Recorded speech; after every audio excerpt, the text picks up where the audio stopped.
ਸਤਿ ਸ਼੍ਰੀ ਅਕਾਲ। ਇਸ ਸੈਸ਼ਨ ਵਿੱਚ ਤੁਹਾਡਾ ਸਵਾਗਤ ਹੈ। ਸਿੱਖਿਆ ਅਤੇ ਟ੍ਰੇਨਿੰਗ ਦੇ ਗਤੀਸ਼ੀਲ ਸੰਸਾਰ ਵਿੱਚ ਪ੍ਰਭਾਵਸ਼ਾਲੀ ਟੀਚਿੰਗ ਦੇ ਤਰੀਕੇ ਅਤੇ ਬਿਹਤਰ ਸੰਚਾਰ ਦੀ ਖੋਜ ਇੱਕ ਕਦੇ ਨਾ ਖਤਮ ਹੋਣ ਵਾਲਾ ਸਫ਼ਰ ਹੈ। ਇਹ ਦੋ ਮੁੱਖ ਸੰਕਲਪਾਂ ਉੱਤੇ ਆਧਾਰਿਤ ਹੈ: ਮੋਡੈਲਿਟੀ ਲਰਨਿੰਗ ਅਤੇ ਟ੍ਰਾਂਜੈਕਸ਼ਨਲ ਐਨਾਲਿਸਿਸ। ਉਦੇਸ਼: ਇਸ ਸੈਸ਼ਨ ਦੇ ਅੰਤ ਵਿੱਚ ਤੁਸੀਂ ਇਹ ਕਰ ਸਕੋਗੇ: ਵਿਆਖਿਆ ਕਰੋ ਕਿ ਮੋਡੈਲਿਟੀ ਲਰਨਿੰਗ ਕੀ ਹੈ, ਸਮਝਾਓ ਕਿ ਟ੍ਰਾਂਜੈਕਸ਼ਨਲ ਐਨਾਲਿਸਿਸ ਕੀ ਹੈ, ਅਤੇ ਇਹ ਵਿਆਖਿਆ ਕਰੋ ਕਿ ਕਿਵੇਂ ਟ੍ਰਾਂਜੈਕਸ਼ਨਲ ਐਨਾਲਿਸਿਸ ਇੰਸਟ੍ਰਕਟਰਾਂ ਨੂੰ ਲਾਭ ਪਹੁੰਚਾਉਂਦਾ ਹੈ। ਮੋਡੈਲਿਟੀ ਲਰਨਿੰਗ। ਕਵਿਤਾ, ਜੋ ਕਿ ਇੱਕ ਇੰਸਟ੍ਰਕਟਰ ਟ੍ਰੇਨੀ ਹੈ, ਮਾਸਟਰ ਟ੍ਰੇਨਰ ਡੈਨੀਅਲ ਨੂੰ ਮਿਲਣ ਆਈ ਹੈ। ਹੈਲੋ ਸਰ, ਮੈਂ ਮੋਡੈਲਿਟੀ ਲਰਨਿੰਗ ਸ਼ਬਦ ਬਹੁਤ ਸੁਣਿਆ ਹੈ। ਇਸ ਦਾ ਅਸਲ ਵਿੱਚ ਕੀ ਮਤਲਬ ਹੈ? ਮੋਡੈਲਿਟੀ ਲਰਨਿੰਗ ਇਹ ਹੈ ਕਿ ਅਸੀਂ ਆਪਣੀਆਂ ਇੰਦਰੀਆਂ ਰਾਹੀਂ ਜਾਣਕਾਰੀ ਕਿਵੇਂ ਪ੍ਰਾਪਤ ਕਰਦੇ ਹਾਂ।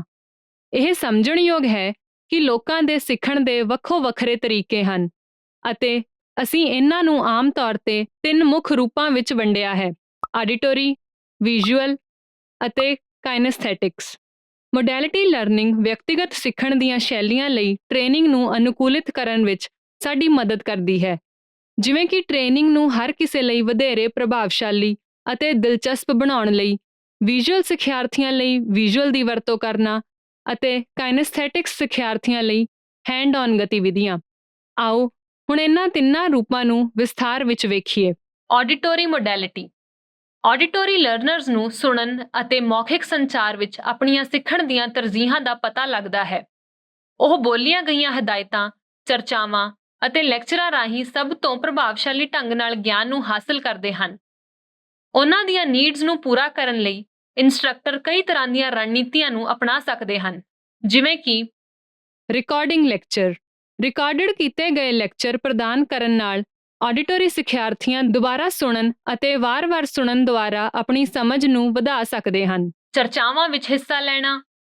ਸਮੂਹ ਚਰਚਾਵਾਂ ਅਤੇ ਡਿਬੇਟਸ ਵਿੱਚ ਸ਼ਾਮਿਲ ਹੋਣਾ ਆਡੀਟੋਰੀ ਲਰਨਰਜ਼ ਨੂੰ ਜੋਸ਼ ਨਾਲ ਗੱਲਬਾਤ ਰਾਹੀਂ ਜਾਣਕਾਰੀ ਲੈਣ ਦਾ ਮੌਕਾ ਮਿਲ ਸਕਦਾ ਹੈ। ਵਿਜ਼ੂਅਲ ਸਮੱਗਰੀ ਨੂੰ ਜ਼ੁਬਾਨੀ ਸਮਝਾਉਣਾ। ਵਿਜ਼ੂਅਲ ਮਟੀਰੀਅਲ ਨੂੰ ਜ਼ੁਬਾਨੀ ਤੌਰ ਤੇ ਸਮਝਾਉਣਾ ਸਮਝ ਨੂੰ ਮਜ਼ਬੂਤ ਕਰਨ ਵਿੱਚ ਮਦਦ ਕਰਦਾ ਹੈ। ਨਿਮੋਨਿਕ ਯੰਤਰ। ਨਿਮੋਨਿਕ ਡਿਵਾਈਸਿਸ ਦੀ ਵਰਤੋਂ, ਜਿਸ ਵਿੱਚ ਆਵਾਜ਼ਾਂ, ਤੁਕਾਂਤ ਸ਼ਾਮਿਲ ਹੁੰਦੇ ਹਨ ਜਾਂ ਹੋਰ ਯਾਦਦਾਸ਼ਤ ਰੱਖਣ ਵਿੱਚ ਸਹਾਇਤਾ ਕਰਦੇ ਹਨ। ਉੱਚੀ ਆਵਾਜ਼ ਵਿੱਚ ਪੜ੍ਹਨਾ। ਸੁਣਨ ਵਾਲੇ ਸਿੱਖਿਆਰਥੀਆਂ ਨੂੰ ਆਪਣੇ ਆਪ ਨੂੰ ਉੱਚੀ ਆਵਾਜ਼ ਵਿੱਚ ਪੜ੍ਹ ਕੇ ਜ਼ੁਬਾਨੀ ਭਾਸ਼ਣ ਦੁਆਰਾ ਸਮਝ ਨੂੰ ਮਜ਼ਬੂਤ ਕਰ ਸਕਦਾ ਹੈ। ਵਿਜ਼ੂਅਲ ਮੋਡੈਲਿਟੀ।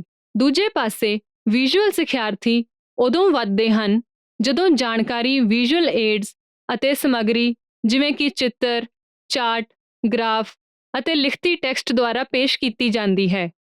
ਵਿਜ਼ੂਅਲ ਸਿੱਖਿਆਰਥੀਆਂ ਲਈ ਪ੍ਰਭਾਵਸ਼ਾਲੀ ਰਣਨੀਤੀਆਂ ਵਿੱਚ ਆਉਂਦਾ ਹੈ ਕਲਰ ਕੋਡਿੰਗ ਅਤੇ ਹਾਈਲਾਈਟਿੰਗ। ਵਿਜ਼ੂਅਲ ਸਿੱਖਿਆਰਥੀਆਂ ਨੂੰ ਕਲਰ ਕੋਡਿੰਗ ਅਤੇ ਨੋਟਸ ਅਤੇ ਪਾਠ ਪੁਸਤਕਾਂ ਵਿੱਚ ਹਾਈਲਾਈਟ ਕਰਨ ਤੋਂ ਲਾਭ ਹੁੰਦਾ ਹੈ। ਉਹਨਾਂ ਨੂੰ ਜ਼ਰੂਰੀ ਜਾਣਕਾਰੀ ਲਈ ਸ਼੍ਰੇਣੀਬੱਧ ਕਰਨ ਅਤੇ ਜ਼ੋਰ ਦੇਣ ਵਿੱਚ ਮਦਦ ਕਰਦਾ ਹੈ। Visual organizer. ਜੋ ਆਪਾਂ ਸੋਚਿਆ ਹੋਵੇ ਜਾਂ ਜੋ ਸੰਕਲਪ ਹੋਵੇ, ਉਸ ਨੂੰ ਨਕਸ਼ੇ ਵਜੋਂ ਬਣਾ ਕੇ ਯਾਦ ਕਰਨਾ ਸਮਝਣ ਵਿੱਚ ਮਦਦ ਕਰਦਾ ਹੈ। ਮਲਟੀਮੀਡੀਆ। ਵਿਸ਼ਾ ਵਸਤੂ ਨਾਲ ਸੰਬੰਧਿਤ ਵੀਡੀਓਜ਼ ਜਾਂ ਐਨੀਮੇਸ਼ਨਾਂ ਦੀ ਵਰਤੋਂ ਵਿਜ਼ੂਅਲ ਸਿੱਖਿਆਰਥੀਆਂ ਲਈ ਰੁਝੇਵੇਂ ਅਤੇ ਯਾਦ ਨੂੰ ਵਧਾਉਂਦੀ ਹੈ। ਚਿੱਤਰਾਂ ਵਾਲੇ ਫਲੈਸ਼ ਕਾਰਡ। ਚਿੱਤਰਾਂ ਜਾਂ ਚਿੱਤਰਾਂ ਵਾਲੇ ਫਲੈਸ਼ ਕਾਰਡਾਂ ਦੀ ਵਰਤੋਂ ਯਾਦ ਰੱਖਣ ਅਤੇ ਯਾਦ ਕਰਨ ਵਿੱਚ ਸਹਾਇਤਾ ਕਰਦੀ ਹੈ। ਪ੍ਰਸਤੁਤੀਆਂ।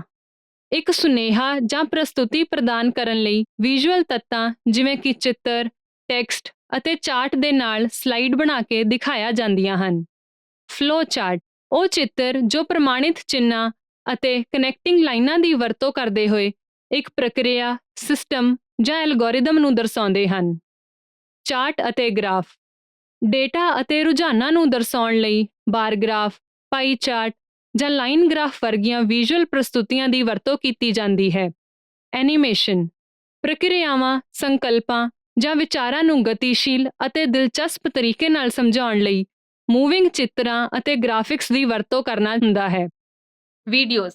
ਜਾਣਕਾਰੀ ਨੂੰ ਸੰਚਾਰ ਕਰਨ, ਪ੍ਰਕਿਰਿਆਵਾਂ ਦਾ ਡੈਮੋਨਸਟ੍ਰੇਟ ਕਰਨ ਜਾਂ ਗਤੀਸ਼ੀਲ ਤਰੀਕੇ ਨਾਲ ਜਾਣਕਾਰੀ ਪ੍ਰਦਾਨ ਕਰਨ ਲਈ ਮੂਵਿੰਗ ਚਿੱਤਰਾਂ ਅਤੇ ਆਡੀਓ ਦੀ ਵਰਤੋਂ ਕੀਤੀ ਜਾਂਦੀ ਹੈ। Interactive white boards. ਸਹਿਯੋਗੀ ਸਿੱਖਣ ਲਈ ਇੰਟਰੈਕਟਿਵ ਵਾਈਟਬੋਰਡਸ ਦੀ ਵਰਤੋਂ ਕਰਨ ਨਾਲ ਗਤੀਸ਼ੀਲ ਵਿਜ਼ੂਅਲ ਪੇਸ਼ਕਾਰੀਆਂ ਅਤੇ ਰੁਝੇਵਿਆਂ ਦੀ ਆਗਿਆ ਦਿੰਦਾ ਹੈ। ਕਾਈਨੈਸਥੈਟਿਕਸ ਮੋਡੈਲਿਟੀ। ਕਾਈਨੈਸਥੈਟਿਕਸ ਲਰਨਰਸ, ਜਿਨ੍ਹਾਂ ਨੂੰ ਟੈਕਟਾਈਲ ਲਰਨਰਸ ਵੀ ਕਿਹਾ ਜਾਂਦਾ ਹੈ, ਸਰੀਰਕ ਰੁਝੇਵਿਆਂ ਅਤੇ ਹੱਥੀ ਅਨੁਭਵਾਂ ਰਾਹੀਂ ਸਭ ਤੋਂ ਪ੍ਰਭਾਵਸ਼ਾਲੀ ਢੰਗ ਨਾਲ ਧਾਰਨਾਵਾਂ ਨੂੰ ਸਮਝਦੇ ਹਨ। ਉਹਨਾਂ ਦੀਆਂ ਲੋੜਾਂ ਨੂੰ ਪੂਰਾ ਕਰਨ ਲਈ ਇੰਸਟ੍ਰਕਟਰ ਹੇਠ ਲਿਖੀਆਂ ਰਣਨੀਤੀਆਂ ਨੂੰ ਅਪਣਾ ਸਕਦੇ ਹਨ, ਜਿਵੇਂ ਕਿ ਪ੍ਰਯੋਗ ਅਤੇ ਪਰਸਪਰ ਕਿਰਿਆਵਾਂ। ਕਾਈਨੈਸਥੈਟਿਕਸ ਲਰਨਰਸ ਅਜਿਹੇ ਵਾਤਾਵਰਣ ਵਿੱਚ ਪ੍ਰਫੁੱਲਤ ਹੁੰਦੇ ਹਨ ਜਿੱਥੇ ਉਹ ਪ੍ਰਯੋਗ ਕਰ ਸਕਦੇ ਹਨ ਅਤੇ ਸਿਧਾਂਤਿਕ ਧਾਰਨਾਵਾਂ ਨੂੰ ਸਮਝਣ ਲਈ ਇੰਟਰੈਕਟਿਵ ਗਤੀਵਿਧੀਆਂ ਵਿੱਚ ਸ਼ਾਮਿਲ ਹੋ ਸਕਦੇ ਹਨ। Role play. ਰੋਲ ਪਲੇ ਨੂੰ ਉਤਸ਼ਾਹਿਤ ਕਰਨਾ ਕਾਈਨੈਸਥੈਟਿਕਸ ਦੇ ਸਿੱਖਿਆਰਥੀਆਂ ਨੂੰ ਔਖੀਆਂ ਚੀਜ਼ਾਂ ਦਾ ਅਨੁਭਵ ਕਰਨ ਅਤੇ ਸਮਝਣ ਵਿੱਚ ਮਦਦ ਕਰਦਾ ਹੈ। ਫਿਜ਼ੀਕਲ ਮਾਡਲਸ ਅਤੇ ਮੈਨੀਪੂਲੇਟਿਵਸ। ਫਿਜ਼ੀਕਲ ਮਾਡਲਸ ਅਤੇ ਮੈਨੀਪੂਲੇਟਿਵਸ ਦੀ ਵਰਤੋਂ ਠੋਸ ਖੋਜ ਦੁਆਰਾ ਕੁਝ ਵੱਖਰਾ ਸਮਝਣ ਵਿੱਚ ਸਹਾਇਤਾ ਕਰਦੀ ਹੈ। ਕੰਮ ਵਿੱਚ ਬ੍ਰੇਕ। ਸਰੀਰਕ ਗਤੀਵਿਧੀ ਲਈ ਪੜ੍ਹਨ ਦੇ ਸਮੇਂ ਦੌਰਾਨ ਛੋਟੇ ਬ੍ਰੇਕ ਸ਼ਾਮਿਲ ਕਰਨ ਨਾਲ ਕਾਈਨੈਸਥੈਟਿਕਸ ਲਰਨਰਸ ਨੂੰ ਰੁਝੇਵੇਂ ਅਤੇ ਫੋਕਸ ਰਹਿਣ ਲਈ ਮਦਦ ਮਿਲਦੀ ਹੈ। ਸਿਮੂਲੇਸ਼ਨ ਗੇਮਾਂ। ਕੰਪਿਊਟਰ ਜਾਂ ਟੇਬਲਟਾਪ ਸਿਮੂਲੇਸ਼ਨ ਗੇਮਾਂ ਵਿੱਚ ਸ਼ਾਮਿਲ ਹੋਣਾ, ਜਿਨ੍ਹਾਂ ਨੂੰ ਖਾਸ ਉਦੇਸ਼ ਨੂੰ ਪ੍ਰਾਪਤ ਕਰਨ ਲਈ ਸਰੀਰਕ ਗਤੀ ਜਾਂ ਵਸਤੂਆਂ ਦੀ ਅਦਲਾ-ਬਦਲੀ ਦੀ ਲੋੜ ਹੁੰਦੀ ਹੈ। ਇਹ ਸਮਝਣਾ ਬੜਾ ਮਹੱਤਵਪੂਰਨ ਹੈ ਕਿ ਲੋਕਾਂ ਦੀਆਂ ਵੱਖ-ਵੱਖ ਤਰਜੀਹੀ ਸਿੱਖਣ ਦੀਆਂ ਸ਼ੈਲੀਆਂ ਹਨ। ਜ਼ਿਆਦਾਤਰ ਵਿਅਕਤੀ ਇਹਨਾਂ ਸਟਾਈਲਾਂ ਦੇ ਮਿਸ਼ਰਣ ਤੋਂ ਲਾਭ ਲੈ ਸਕਦੇ ਹਨ, ਜੋ ਸਮੱਗਰੀ ਅਤੇ ਸੰਦਰਭ ਦੇ ਆਧਾਰ ਤੇ ਵੱਖ-ਵੱਖ ਹੋ ਸਕਦੇ ਹਨ। ਇੰਸਟ੍ਰਕਟਰਾਂ ਨੂੰ ਟ੍ਰੇਨੀਜ਼ ਨੂੰ ਵਧਣ-ਫੁੱਲਣ ਲਈ ਵਿਭਿੰਨ ਸਿੱਖਣ ਸ਼ੈਲੀਆਂ ਨੂੰ ਸਵੀਕਾਰ ਕਰਨਾ ਚਾਹੀਦਾ ਹੈ ਅਤੇ ਉਹਨਾਂ ਨੂੰ ਅਨੁਕੂਲਿਤ ਕਰਨਾ ਚਾਹੀਦਾ ਹੈ। ਐਜੂਕੇਸ਼ਨਲ ਸਾਈਕੋਲੋਜੀ ਵਿੱਚ ਸਿੱਖਣ ਦੀਆਂ ਸ਼ੈਲੀਆਂ ਬਾਰੇ ਜਾਣਨਾ ਇੰਸਟ੍ਰਕਟਰਾਂ ਅਤੇ ਟ੍ਰੇਨੀਜ਼ ਦੋਵਾਂ ਲਈ ਮਹੱਤਵਪੂਰਨ ਹੈ। ਇੰਸਟ੍ਰਕਟਰ ਆਪਣੀਆਂ ਵਿਧੀਆਂ ਨੂੰ ਵਿਵਸਥਿਤ ਕਰ ਸਕਦੇ ਹਨ ਅਤੇ ਟ੍ਰੇਨੀਜ਼ ਆਪਣੀ ਪਸੰਦੀਦਾ ਸ਼ੈਲੀ ਨੂੰ ਪਛਾਣ ਕੇ ਅਤੇ ਵਰਤ ਕੇ ਆਪਣੀ ਸਿੱਖਿਆ ਨੂੰ ਵਧਾ ਸਕਦੇ ਹਨ। ਟ੍ਰਾਂਜੈਕਸ਼ਨਲ ਐਨਾਲਿਸਿਸ ਦੀ ਆਮ ਵਿਆਖਿਆ। ਟ੍ਰਾਂਜੈਕਸ਼ਨਲ ਐਨਾਲਿਸਿਸ ਮਨੁੱਖੀ ਸੰਚਾਰ ਅਤੇ ਪ੍ਰਭਾਵ ਨੂੰ ਸਮਝਣ ਵਿੱਚ ਸਹਾਇਤਾ ਕਰਦਾ ਹੈ। ਇਹ ਮਨੁੱਖੀ ਵਿਹਾਰ ਅਤੇ ਰਿਸ਼ਤਿਆਂ ਨੂੰ ਸਮਝਣ ਲਈ ਇੱਕ ਟੂਲ ਕਿਟ ਹੈ। ਸਾਡੀਆਂ ਪ੍ਰਭਾਵ ਪਾਉਣ ਵਾਲੀਆਂ ਵੱਖ-ਵੱਖ ਅਵਸਥਾਵਾਂ ਹਨ ਕਿ ਅਸੀਂ ਕਿਵੇਂ ਸੰਚਾਰ ਕਰਦੇ ਹਾਂ ਅਤੇ ਕਿਵੇਂ ਗੱਲਬਾਤ ਕਰਦੇ ਹਾਂ। ਉਹ ਹਨ ਮਾਤਾ-ਪਿਤਾ, ਬਾਲਗ ਅਤੇ ਬੱਚਾ। ਆਓ ਹੁਣ ਇਹ ਤਿੰਨਾਂ ਅਵਸਥਾਵਾਂ ਨੂੰ ਵਿਸਥਾਰ ਵਿੱਚ ਵੇਖੀਏ। ਪੇਰੈਂਟ ਈਗੋ ਅਵਸਥਾ। ਇਹ ਉਹ ਅਵਸਥਾ ਹੈ ਜੋ ਤੁਹਾਡੀ ਅੰਦਰੂਨੀ ਨਿਯਮ ਪੁਸਤਕ ਵਰਗੀ ਹੈ, ਜੋ ਬਾਹਰੀ ਅਥਾਰਟੀਆਂ ਜਿਵੇਂ ਕਿ ਮਾਤਾ-ਪਿਤਾ, ਇੰਸਟ੍ਰਕਟਰਾਂ ਅਤੇ ਸਮਾਜਿਕ ਨਿਯਮਾਂ ਤੋਂ ਪ੍ਰਭਾਵਿਤ ਹੁੰਦੀ ਹੈ। ਇਹ ਮਾਪਿਆਂ ਵਾਂਗ ਪਾਲਣ-ਪੋਸ਼ਣ ਅਤੇ ਨਿਯੰਤਰਣ ਕਰਨ ਵਾਲੀਆਂ ਰੋਲਸ ਨਿਭਾਉਂਦੀ ਹੈ। ਜਦੋਂ ਪੇਰੈਂਟ ਈਗੋ ਦੀ ਸਥਿਤੀ ਵਿੱਚ ਲੋਕ ਅਕਸਰ ਅਜਿਹਾ ਕੰਮ ਕਰਦੇ ਹਨ ਜਿਵੇਂ ਕਿ ਉਹ ਬੁੱਧੀ ਗਾਈਡੈਂਸ ਜਾਂ ਸੀਮਾਵਾਂ ਨਿਰਧਾਰਤ ਕਰ ਰਹੇ ਹਨ। ਐਡਲਟ ਈਗੋ ਅਵਸਥਾ। ਐਡਲਟ ਈਗੋ ਅਵਸਥਾ ਤੁਹਾਡੇ ਤਾਰਕਿਕ ਅਤੇ ਵਿਸ਼ਲੇਸ਼ਣਾਤਮਕ ਸਵੈ ਦਾ ਰੂਪ ਹੈ। ਫੈਸਲੇ ਲੈਣ ਲਈ ਡੇਟਾ, ਤੱਥਾਂ ਅਤੇ ਆਲੋਚਨਾਤਮਕ ਸੋਚ ਤੇ ਕੇਂਦਰਿਤ ਕਰਦਾ ਹੈ। ਇਹ ਥਿੰਕਿੰਗ ਮੋਡ ਹੈ ਜਿੱਥੇ ਵਿਅਕਤੀ ਸਬੂਤ ਅਤੇ ਤਰਕ ਦੇ ਆਧਾਰ ਤੇ ਵਿਵਹਾਰਿਕ ਹੱਲਾਂ ਲਈ ਉਦੇਸ਼ ਰੱਖਦੇ ਹੋਏ ਤਰਕਸੰਗਤ ਸਥਿਤੀਆਂ ਤੱਕ ਪਹੁੰਚ ਸਕਦੇ ਹਨ। ਚਾਈਲਡ ਈਗੋ ਅਵਸਥਾ। ਚਾਈਲਡ ਈਗੋ ਅਵਸਥਾ ਵਿੱਚ ਤੁਹਾਡੀਆਂ ਭਾਵਨਾਵਾਂ, ਜਜ਼ਬਾਤ ਅਤੇ ਬਚਪਨ ਦੌਰਾਨ ਸਿੱਖੇ ਗਏ ਵਿਵਹਾਰ ਆਉਂਦੇ ਹਨ। ਇਸ ਨੂੰ ਦੋ ਭਾਗਾਂ ਵਿੱਚ ਵੰਡਿਆ ਜਾ ਸਕਦਾ ਹੈ: ਨੈਚੁਰਲ ਚਾਈਲਡ ਅਤੇ adapted child. Natural child. Child ego ਅਵਸਥਾ ਦਾ ਇਹ ਪਹਿਲੂ ਸੁਭਾਵਿਕਤਾ, ਚੰਚਲਤਾ ਅਤੇ ਭਾਵਨਾਵਾਂ ਦੀ ਇੱਕ ਵਿਸ਼ਾਲ ਸ਼੍ਰੇਣੀ ਦੁਆਰਾ ਦਰਸਾਇਆ ਗਿਆ ਹੈ। ਨੈਚੁਰਲ ਚਾਈਲਡ ਅਵਸਥਾ ਵਿੱਚ ਵਿਅਕਤੀ ਬੱਚੇ ਵਰਗੀ ਉਤਸੁਕਤਾ ਦਾ ਪ੍ਰਦਰਸ਼ਨ ਕਰ ਸਕਦਾ ਹੈ, ਰਚਨਾਤਮਕ ਗਤੀਵਿਧੀਆਂ ਵਿੱਚ ਸ਼ਾਮਿਲ ਹੋ ਸਕਦਾ ਹੈ ਅਤੇ ਆਪਣੀਆਂ ਭਾਵਨਾਵਾਂ ਨੂੰ ਖੁੱਲ੍ਹ ਕੇ ਪ੍ਰਗਟ ਕਰ ਸਕਦਾ ਹੈ। ਅਡੈਪਟਡ ਚਾਈਲਡ। ਇਸ ਦੇ ਉਲਟ ਅਡੈਪਟਡ ਚਾਈਲਡ ਈਗੋ ਅਵਸਥਾ ਵਿੱਚ ਬਾਹਰੀ ਪ੍ਰਭਾਵਾਂ ਅਤੇ ਸਮਾਜਿਕ ਉਮੀਦਾਂ ਦੇ ਅਨੁਕੂਲ ਹੋਣਾ ਸ਼ਾਮਿਲ ਹੁੰਦਾ ਹੈ। ਇਸ ਅਵਸਥਾ ਦੇ ਲੋਕ ਬਾਹਰੀ ਨਿਯਮਾਂ ਦੀ ਪਾਲਣਾ ਕਰਦੇ ਹਨ। ਚਾਈਲਡ ਈਗੋ ਅਵਸਥਾ ਵਿੱਚ ਲੋਕ ਆਪਣੇ ਅੰਦਰੂਨੀ ਬੱਚੇ ਨੂੰ ਪ੍ਰਦਰਸ਼ਿਤ ਕਰ ਸਕਦੇ ਹਨ, ਰਚਨਾਤਮਕਤਾ, ਚੰਚਲਤਾ ਅਤੇ ਕਦੇ-ਕਦਾਈ ਨਿਯਮਾਂ ਅਤੇ ਅਥਾਰਟੀ ਦੇ ਵਿਰੁੱਧ ਵੀ ਜਾ ਸਕਦੇ ਹਨ। ਇਹ ਅਵਸਥਾ ਬਚਪਨ ਦੀਆਂ ਭਾਵਨਾਵਾਂ ਅਤੇ ਯਾਦਾਂ ਨੂੰ ਸਾਹਮਣੇ ਲਿਆਉਂਦੀ ਹੈ, ਕਿਸੇ ਦੇ ਵਿਵਹਾਰ ਅਤੇ ਜਵਾਬਾਂ ਨੂੰ ਆਕਾਰ ਦਿੰਦੀ ਹੈ। ਇਹਨਾਂ ਈਗੋ ਦੀ ਅਵਸਥਾ ਨੂੰ ਪਛਾਣਨਾ ਅਤੇ ਸਮਝਣਾ ਸਾਨੂੰ ਵਧੇਰੇ ਪ੍ਰਭਾਵਸ਼ਾਲੀ ਗੱਲਬਾਤ, ਸਿਹਤਮੰਦ ਸੰਬੰਧਾਂ ਅਤੇ ਵਧੇਰੇ ਜਾਗਰੂਕਤਾ ਨਾਲ ਸਮਾਜਿਕ ਪ੍ਰਭਾਵ ਨੂੰ ਨੈਵੀਗੇਟ ਕਰਨ ਵਿੱਚ ਮਦਦ ਕਰ ਸਕਦਾ ਹੈ। ਇੰਸਟ੍ਰਕਟਰਾਂ ਨੂੰ ਟ੍ਰਾਂਜੈਕਸ਼ਨਲ ਐਨਾਲਿਸਿਸ ਦੇ ਲਾਭ। ਇੰਸਟ੍ਰਕਟਰ ਗਿਆਨ ਦੇਣ ਵਾਲੇ ਹੁੰਦੇ ਹਨ ਜੋ ਆਪਣੇ ਟ੍ਰੇਨੀਜ਼ ਦੇ ਮਨ ਦੀ ਗੱਲ ਨੂੰ ਜਾਣ ਕੇ ਉਸ ਨੂੰ ਅਸਲ ਵਿੱਚ ਲਿਆਉਣ ਵਿੱਚ ਮਦਦ ਕਰਦੇ ਹਨ। ਉਹ ਵਿਭਿੰਨ ਸਿੱਖਣ ਦੇ ਵਾਤਾਵਰਣ ਵਿੱਚ ਕੰਮ ਕਰਦੇ ਹਨ। ਉਹਨਾਂ ਵਿਅਕਤੀਆਂ ਨਾਲ ਕੰਮ ਕਰਦੇ ਹਨ ਜੋ ਉਹਨਾਂ ਦੀਆਂ ਵਿਲੱਖਣ ਲੋੜਾਂ, ਤਰਜੀਹਾਂ ਅਤੇ ਪਿਛੋਕੜ ਨਾਲ ਆਉਂਦੇ ਹਨ। ਇਹ ਉਹ ਥਾਂ ਹੈ ਜਿੱਥੇ ਟ੍ਰਾਂਜੈਕਸ਼ਨਲ ਐਨਾਲਿਸਿਸ ਸਪਾਟਲਾਈਟ ਵਿੱਚ ਆਉਂਦਾ ਹੈ। ਮਨੁੱਖੀ ਵਿਵਹਾਰ ਅਤੇ ਸੰਚਾਰ ਵਿੱਚ ਸੂਝ ਦਾ ਇੱਕ ਵਿਆਪਕ ਟੂਲਬਾਕਸ ਪੇਸ਼ ਕਰਦਾ ਹੈ। ਆਓ ਟ੍ਰਾਂਜੈਕਸ਼ਨਲ ਐਨਾਲਿਸਿਸ ਦੇ ਬਹੁਪੱਖੀ ਫਾਇਦਿਆਂ ਨੂੰ ਵੇਖੀਏ। ਖਾਸ ਤਰ੍ਹਾਂ ਦੀ ਟ੍ਰੇਨਿੰਗ ਦੇ ਤਰੀਕੇ। ਇੰਸਟ੍ਰਕਟਰ ਚੰਗੀ ਤਰ੍ਹਾਂ ਜਾਣਦੇ ਹਨ ਕਿ ਕੋਈ ਵੀ ਦੋ ਟ੍ਰੇਨੀਜ਼ ਇੱਕੋ ਜਿਹੇ ਨਹੀਂ ਹੁੰਦੇ। ਉਹ ਵੱਖ-ਵੱਖ ਤਜਰਬਿਆਂ, ਉਮੀਦਾਂ ਅਤੇ ਸੰਸਾਰ ਨੂੰ ਸਮਝਣ ਦੇ ਤਰੀਕਿਆਂ ਨਾਲ ਟ੍ਰੇਨਿੰਗ ਤੇ ਆਉਂਦੇ ਹਨ। ਇਹ ਉਹ ਥਾਂ ਹੈ ਜਿੱਥੇ ਟ੍ਰਾਂਜੈਕਸ਼ਨਲ ਐਨਾਲਿਸਿਸ ਵਿੱਚ ਈਗੋ ਦੀ ਅਵਸਥਾ ਦੀ ਧਾਰਨਾ ਅਨਮੋਲ ਬਣ ਜਾਂਦੀ ਹੈ। ਟ੍ਰਾਂਜੈਕਸ਼ਨਲ ਐਨਾਲਿਸਿਸ ਨੂੰ ਸਮਝਦੇ ਹੋਏ ਇੰਸਟ੍ਰਕਟਰ ਉਹਨਾਂ ਦੇ ਸਿਖਲਾਈ ਦੇ ਤਰੀਕਿਆਂ ਨੂੰ ਉਹਨਾਂ ਦੇ ਟ੍ਰੇਨੀਜ਼ ਦੀਆਂ ਖਾਸ ਲੋੜਾਂ ਅਤੇ ਤਰਜੀਹਾਂ ਦੇ ਅਨੁਸਾਰ ਤਿਆਰ ਕਰਨ ਲਈ ਵਰਤੋਂ ਵਿੱਚ ਲਿਆਉਂਦੇ ਹਨ। ਉਦਾਹਰਨ ਲਈ, ਜਦੋਂ ਇੱਕ ਟ੍ਰੇਨੀ ਆਪਣੇ ਮਾਤਾ-ਪਿਤਾ ਦੀ ਈਗੋ ਦੀ ਅਵਸਥਾ ਦੀਆਂ ਵਿਸ਼ੇਸ਼ਤਾਵਾਂ ਨੂੰ ਪ੍ਰਦਰਸ਼ਿਤ ਕਰਦਾ ਹੈ ਤਾਂ ਇਕਸਾਰ ਅਤੇ ਨਿਯਮ ਆਧਾਰਿਤ ਟ੍ਰੇਨਿੰਗ ਅਕਸਰ ਪ੍ਰਭਾਵਸ਼ਾਲੀ ਹੁੰਦੀ ਹੈ। ਉਹ ਸਪਸ਼ਟ ਦਿਸ਼ਾ ਨਿਰਦੇਸ਼ਾਂ ਅਤੇ ਚੰਗੀ ਤਰ੍ਹਾਂ ਪਰਿਭਾਸ਼ਿਤ ਸੀਮਾਵਾਂ ਤੇ ਪ੍ਰਫੁੱਲਿਤ ਹੁੰਦੇ ਹਨ ਜੋ ਉਹਨਾਂ ਦੇ ਪਿਛਲੇ ਅਧਿਕਾਰਿਤ ਅੰਕੜਿਆਂ ਨੂੰ ਦਰਸਾਉਂਦੇ ਹਨ। ਇਸ ਦੇ ਉਲਟ, ਜੇਕਰ ਕੋਈ ਟ੍ਰੇਨੀ ਚਾਈਲਡ ਈਗੋ ਦੀ ਅਵਸਥਾ ਵਿੱਚ ਹੈ ਤਾਂ ਉਹਨਾਂ ਦਾ ਇੱਕ ਰਚਨਾਤਮਕ ਅਤੇ ਚੰਚਲ ਸੁਭਾਅ ਸਾਹਮਣੇ ਆ ਸਕਦਾ ਹੈ।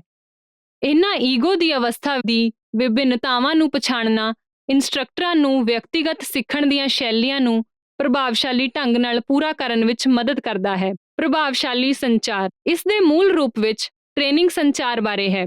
ਸਫਲ ਇੰਸਟ੍ਰਕਟਰ ਨਾ ਸਿਰਫ ਗਿਆਨ ਪ੍ਰਦਾਨ ਕਰਨ ਵਿੱਚ, ਸਗੋਂ ਇੱਕ ਸਕਾਰਾਤਮਕ ਅਤੇ ਦਿਲਚਸਪ ਸਿੱਖਣ ਦੇ ਮਾਹੌਲ ਨੂੰ ਬਣਾਉਣ ਵਿੱਚ ਵੀ ਹੁਨਰਮੰਦ ਹੁੰਦੇ ਹਨ। ਟ੍ਰਾਂਜੈਕਸ਼ਨਲ ਐਨਾਲਿਸਿਸ ਇੰਸਟ੍ਰਕਟਰਾਂ ਨੂੰ ਇੱਕ ਸਮਝ ਪ੍ਰਦਾਨ ਕਰਦਾ ਹੈ ਜਿਸ ਦੁਆਰਾ ਉਹ ਆਪਣੇ ਟ੍ਰੇਨੀਜ਼ ਦੀਆਂ ਈਗੋ ਦੀਆਂ ਅਵਸਥਾਵਾਂ ਦੇ ਅਨੁਕੂਲ ਹੋਣ ਲਈ ਉਹਨਾਂ ਦੇ ਸੰਚਾਰ ਤਰੀਕਿਆਂ ਨੂੰ ਸਮਝ ਸਕਦੇ ਹਨ ਅਤੇ ਉਹਨਾਂ ਨੂੰ ਅਨੁਕੂਲਿਤ ਕਰ ਸਕਦੇ ਹਨ। ਅਜਿਹੀ ਸਥਿਤੀ ਦੀ ਕਲਪਨਾ ਕਰੋ ਜਿੱਥੇ ਤੁਸੀਂ ਦੇਖਦੇ ਹੋ ਕਿ ਇੱਕ ਟ੍ਰੇਨੀ ਲਗਾਤਾਰ ਨਾਜ਼ੁਕ ਅਵਸਥਾ ਵਿੱਚ ਹੈ। ਇਹ ਉਹਨਾਂ ਦੀ ਮੂਲ ਅਵਸਥਾ ਦੀ ਵਿਸ਼ੇਸ਼ਤਾ ਹੈ। ਜਵਾਬ ਵਿੱਚ, ਤੁਸੀਂ ਉਹਨਾਂ ਦੀਆਂ ਚਿੰਤਾਵਾਂ ਨੂੰ ਮੰਨਦੇ ਹੋਏ ਜਾਂ ਅਸਲ ਵਿੱਚ ਸਬੂਤ ਆਧਾਰਿਤ ਜਾਣਕਾਰੀ ਪ੍ਰਦਾਨ ਕਰਨ ਲਈ ਹਮਦਰਦੀ ਨਾਲ ਸੰਚਾਰ ਕਰੋਗੇ। ਸੰਚਾਰ ਵਿੱਚ ਇਹ ਬਹੁਪੱਖੀਤਾ ਇਹ ਇਨਸ਼ੋਰ ਬਣਾਉਂਦੀ ਹੈ ਕਿ ਇੱਕ ਵਧੀਆ ਅਤੇ ਲਾਭਕਾਰੀ ਟ੍ਰੇਨਿੰਗ ਦੇ ਸੈਸ਼ਨ ਵਿੱਚ ਹਰੇਕ ਟ੍ਰੇਨੀ ਚੰਗੀ ਤਰ੍ਹਾਂ ਸੁਣਦਾ ਅਤੇ ਸਮਝਦਾ ਹੈ। ਖੇਡਾਂ ਦਾ ਪਤਾ ਲਗਾਉਣਾ ਅਤੇ ਪਰਹੇਜ਼ ਕਰਨਾ। ਕਿਸੇ ਵੀ ਸਮੂਹ ਵਿੱਚ, ਭਾਵੇਂ ਵੱਡਾ ਜਾਂ ਛੋਟਾ, ਅੰਤਰ-ਵਿਅਕਤੀਗਤ ਗਤੀਸ਼ੀਲਤਾ ਕਈ ਵਾਰ ਉਲਟ ਉਤਪਾਦਕ ਖੇਡਾਂ ਵਿੱਚ ਵਿਕਸਿਤ ਹੋ ਸਕਦੀ ਹੈ ਜੋ ਟ੍ਰੇਨਿੰਗ ਵਿੱਚ ਰੁਕਾਵਟ ਪਾਉਂਦੀਆਂ ਹਨ। ਇਨ੍ਹਾਂ ਗੇਮਾਂ ਵਿੱਚ ਲੇਮ ਗੇਮ ਆ ਸਕਦੀ ਹੈ ਜਿੱਥੇ ਵਿਅਕਤੀ ਜ਼ਿੰਮੇਵਾਰੀ ਤੋਂ ਇਨਕਾਰ ਕਰਦੇ ਹਨ ਜਾਂ ਤੁਸੀਂ ਕਿਉਂ ਨਹੀਂ, ਹਾਂ ਪਰ ਸੁਝਾਵਾਂ ਦੇ ਵਿਰੋਧ ਦਾ ਇੱਕ ਪੈਟਰਨ ਹੈ। ਟ੍ਰਾਂਜੈਕਸ਼ਨਲ ਐਨਾਲਿਸਿਸ ਇੰਸਟ੍ਰਕਟਰਾਂ ਨੂੰ ਇਨ੍ਹਾਂ ਖੇਡਾਂ ਨੂੰ ਪਛਾਣਨ ਅਤੇ ਉਹਨਾਂ ਨੂੰ ਪ੍ਰਭਾਵਸ਼ਾਲੀ ਢੰਗ ਨਾਲ ਸੰਬੋਧਿਤ ਕਰਨ ਦੀ ਯੋਗਤਾ ਦਿੰਦਾ ਹੈ। ਇਨ੍ਹਾਂ ਅਕਸਰ ਅਵਚੇਤਨ ਪਰਸਪਰ ਕਿਰਿਆਵਾਂ ਤੋਂ ਇੰਸਟ੍ਰਕਟਰ ਸਿੱਖਣ ਅਤੇ ਵਿਕਾਸ ਤੇ ਧਿਆਨ ਕੇਂਦਰਿਤ ਰੱਖ ਸਕਦੇ ਹਨ। ਇਹ ਇੱਕ ਹੋਰ ਰਚਨਾਤਮਕ ਟ੍ਰੇਨਿੰਗ ਮਾਹੌਲ ਵਿੱਚ ਯੋਗਦਾਨ ਪਾਉਂਦੀ ਹੈ ਜਿੱਥੇ ਟ੍ਰੇਨੀਜ਼ ਬਿਨਾਂ ਇੱਧਰ-ਉੱਧਰ ਗਏ ਸ਼ਾਮਿਲ ਹੋ ਸਕਦੇ ਹਨ। ਸਕਾਰਾਤਮਕ ਜੀਵਨ ਸਕ੍ਰਿਪਟਾਂ ਨੂੰ ਉਤਸ਼ਾਹਿਤ ਕਰਨਾ। ਇੱਕ ਇੰਸਟ੍ਰਕਟਰ ਦੀ ਜ਼ਿੰਮੇਵਾਰੀ ਦਾ ਹਿੱਸਾ ਗਿਆਨ ਪ੍ਰਦਾਨ ਕਰਨ ਤੋਂ ਪਰੇ ਹੈ। ਇਹ ਨਿੱਜੀ ਵਿਕਾਸ ਨੂੰ ਉਤਸ਼ਾਹਿਤ ਕਰਨ ਬਾਰੇ ਹੈ। ਟ੍ਰਾਂਜੈਕਸ਼ਨਲ ਐਨਾਲਿਸਿਸ ਵਿਅਕਤੀਆਂ ਨੂੰ ਉਹਨਾਂ ਦੀਆਂ ਜੀਵਨ ਨੂੰ ਵੇਖਣ ਅਤੇ ਚੁਣੌਤੀ ਦੇਣ ਲਈ ਉਤਸ਼ਾਹਿਤ ਕਰਦਾ ਹੈ। ਉਹਨਾਂ ਦੇ ਜੀਵਨ ਭਰ ਗ੍ਰਹਿਣ ਕੀਤੇ ਵਿਸ਼ਵਾਸ ਅਤੇ ਵਿਵਹਾਰ ਨੂੰ ਵੇਖਦਾ ਹੈ। ਟ੍ਰਾਂਜੈਕਸ਼ਨਲ ਐਨਾਲਿਸਿਸ ਦੀ ਸੂਝ ਨਾਲ ਇੰਸਟ੍ਰਕਟਰ ਨਕਾਰਾਤਮਕ ਸਕ੍ਰਿਪਟਾਂ ਨੂੰ ਪਛਾਣਨ ਅਤੇ ਸੰਸ਼ੋਧਿਤ ਕਰਨ ਵਿੱਚ ਆਪਣੇ ਟ੍ਰੇਨੀਜ਼ ਦੀ ਅਗਵਾਈ ਕਰ ਸਕਦੇ ਹਨ। ਇਹ ਪ੍ਰਕਿਰਿਆ ਨਾ ਸਿਰਫ ਟ੍ਰੇਨਿੰਗ ਦੇ ਮਾਹੌਲ ਦੇ ਅੰਦਰ ਨਿੱਜੀ ਵਿਕਾਸ ਵਿੱਚ ਸਹਾਇਤਾ ਕਰਦੀ ਹੈ, ਸਗੋਂ ਕਲਾਸਰੂਮ ਤੋਂ ਪਰੇ ਜੀਵਨ ਤੱਕ ਵੀ ਵਧਾਉਂਦੀ ਹੈ। ਇੰਸਟ੍ਰਕਟਰ ਵਿਅਕਤੀਆਂ ਨੂੰ ਉਹਨਾਂ ਦੇ ਬਿਰਤਾਂਤ ਨੂੰ ਮੁੜ ਆਕਾਰ ਦੇਣ ਅਤੇ ਉਹਨਾਂ ਦੇ ਪ੍ਰੋਫੈਸ਼ਨਲ ਅਤੇ ਨਿੱਜੀ ਜੀਵਨ ਵਿੱਚ ਵਧੇਰੇ ਸੂਝਵਾਨ ਵਿਕਲਪ ਬਣਾਉਣ ਵਿੱਚ ਮਦਦ ਕਰਨ ਵਿੱਚ ਸਹਾਇਕ ਬਣਦੇ ਹਨ। ਸਵਾਧੀਨਤਾ ਅਤੇ ਜਾਗਰੂਕਤਾ ਨੂੰ ਉਤਸ਼ਾਹਿਤ ਕਰਨਾ। ਪ੍ਰਭਾਵਸ਼ਾਲੀ ਇੰਸਟ੍ਰਕਟਰ ਆਪਣੇ ਸਿੱਖਿਆਰਥੀਆਂ ਨੂੰ ਸ਼ਕਤੀ ਪ੍ਰਦਾਨ ਕਰਨ ਦੀ ਇੱਛਾ ਰੱਖਦੇ ਹਨ। ਉਹਨਾਂ ਨੂੰ ਉਹਨਾਂ ਦੇ ਸਿੱਖਣ ਅਤੇ ਨਿੱਜੀ ਵਿਕਾਸ ਤੇ ਕਾਬੂ ਪਾਉਣ ਲਈ ਉਤਸ਼ਾਹਿਤ ਕਰਦੇ ਹਨ।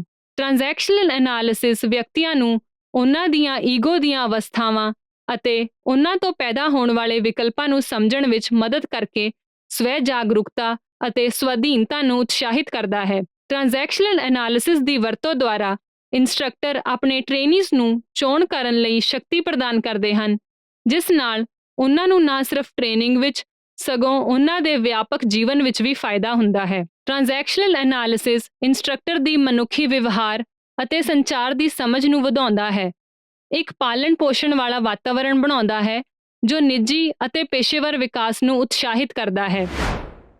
ਇਹ ਸਾਨੂੰ ਇਸ ਸੈਸ਼ਨ ਦੇ ਅੰਤ ਵਿੱਚ ਲਿਆਉਂਦਾ ਹੈ।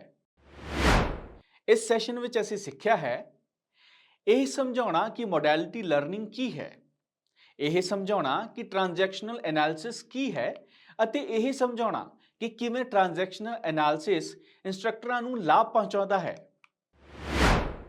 ਦੇਖਣ ਲਈ ਆਪ ਜੀ ਦਾ ਧੰਨਵਾਦ। ਅਗਲੇ ਸੈਸ਼ਨ ਵਿੱਚ ਮਿਲਦੇ ਹਾਂ।